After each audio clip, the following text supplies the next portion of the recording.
Hi, I'm here with Victoria Morris, the ace dog trainer of the Riviera. Well, in my view, she is. And she has a special guest with her, Stevie, who is the client's dog. And Say hi, Stevie, Stevie. Stevie is not quite sure what to make of all this. No, he's new to the limelight. I've known Victoria for many years, and I've seen her grow in this, and her ability to actually control dogs is remarkable. 3 dogs smiling at you on camera with her leads on the ground. I don't know how she does it. So maybe we'll hear a few secrets. But first of all, Victoria, can you tell us a bit about your background? Because you didn't want to be a dog trainer as such. How did No, this I actually originally wanted to work with marine mammals.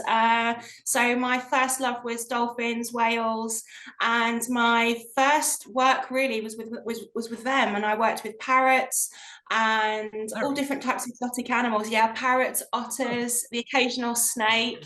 So it was quite diverse. Some otters. So a lot of my background was originally based in zoos and aquaria as a trainer, and quite highly involved, obviously, in husbandry and looking after all of the animals' health needs, as well as talking to the public about the animals and their natural behaviour. that's fascinating. So you started the dog business and you survived COVID with it as well, which Yes, is remarkable. yes, yes. I was very busy. Yeah. Now, how do people approach you about training their dogs? Quite often, a lot of my work comes from word of mouth. A lot of people sort of pass my details on, and generally people will contact me via email or pop me a call over, and I will first of all arrange a first initial consultation, and during that consultation we'll go through all of the history of their dog. I mean, I do work with different other animals as well, but mostly I tend to get pet companions of the canine type, and we run through all of the history of their pet, everything concerning where their pet sleeps, all of the daily routines, walking, diet, any medical conditions, because they all have a bearing on their pet's behaviour, and obviously the way they've been dealing with any behavioural problems, if there are any, how they've been dealing with it up to date, and then basically I can formulate a plan on how we move forward, which is generally a combination of meeting on one-to-one with the client. Also, I do offer residential training as well, where more particularly people's dogs will come to me for training, and we'll continue with a program like that, both working together, me doing my work with the dog coming with me, and obviously me being able to give the dog the exposure that perhaps maybe they don't have the resources or the time to do. And then also group classes as well. So a lot of socialization with group classes. And in addition, I also run group dog training holidays, and I did one recently to Piemonte, which was great for everybody because they were taking their dogs to everyday situations, also lots of new situations as well, and socialization, which is really the key with a lot of things. But you managed to keep the dogs in different sizes together, Yeah. and they all Yeah. seem to be so well adjusted. Is this Yeah. you, or do they turn up that way? There's often some work to be done.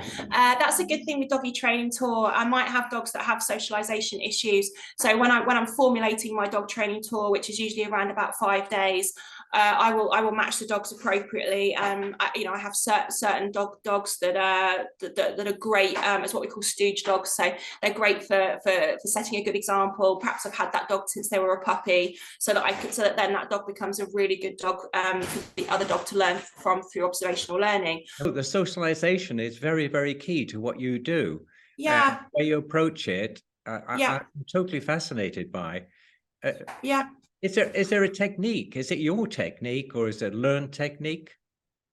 Um, it's generally accepted within the field that I'm in that obviously socialization is a key. I suppose I come at it at a rather I try to do things as I hate to use the word extreme, but I like, it's great to be able to put these dogs in the different situations, and it's amazing how much that they grow in confidence, with, as I'm sure you've seen, going on a kayak, and certainly in the context of the group doggy training holidays, people are taking the dogs to distilleries and they're doing a cookery lesson with their dog. And I think it's nice if you can have your dog involved with all those different scenarios. It's lovely from the point of having an owner and dog bond and relationship to be able to take your dogs to those places, but it just does wonders in terms of developing confidence. Certainly with the puppies, those doggy training tours are so important in the early stages, because they are with other dogs and they're going on boat trips, and they're being, we start with the off the lead really early on. And for example, like I have Molly, I mentioned, who's a great stooge dog, as we say. She's been with me since she's a puppy. She's a little cockapoo, but she's 100% on recall. So, she's a great dog for the other dogs to learn from. And then equally with the dogs that do have the socialization issues, I match dogs appropriately, so that they're going to get the best out of the trip, and having that socialization experience. That's remarkable. I really think that's remarkable. You talk about these doggy holidays, doggy breaks.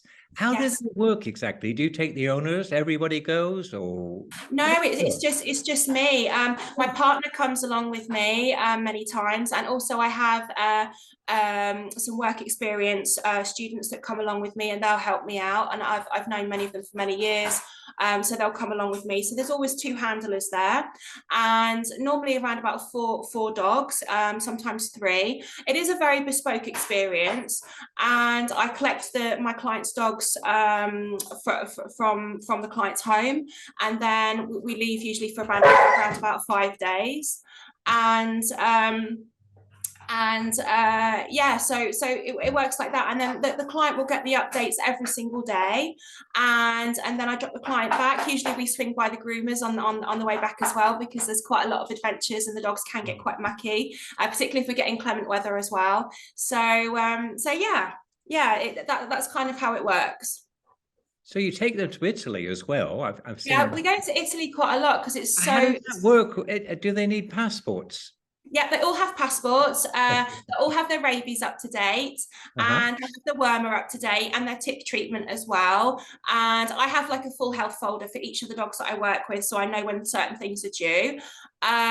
So I have a really good 4x4, so there's plenty of room for everybody. And I've also got like a really big roof rack, so all of the luggage and various things goes on top. So I've kind of got it down to the T now.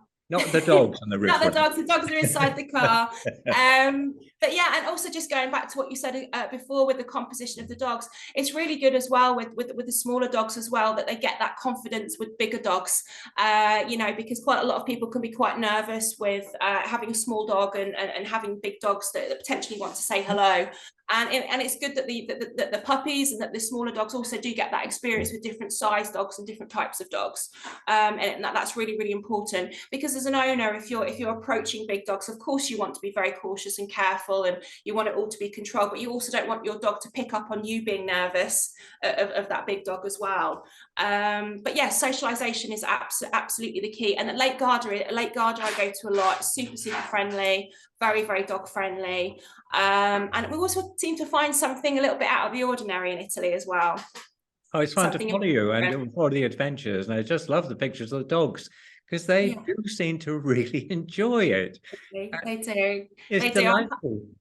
Yeah, I'm kind of like the favorite auntie that arrives, and they generally know the car's there, and they know that I'm coming. They know something's up, and it's like a home from home for them.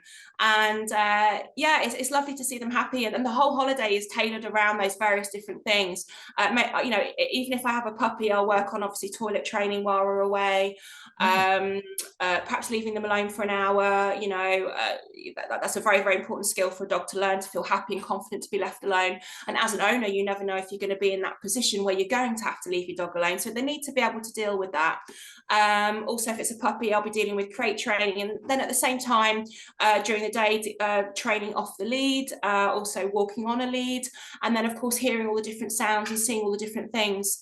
And the dog's being able to swim as well, which is tremendous confidence building.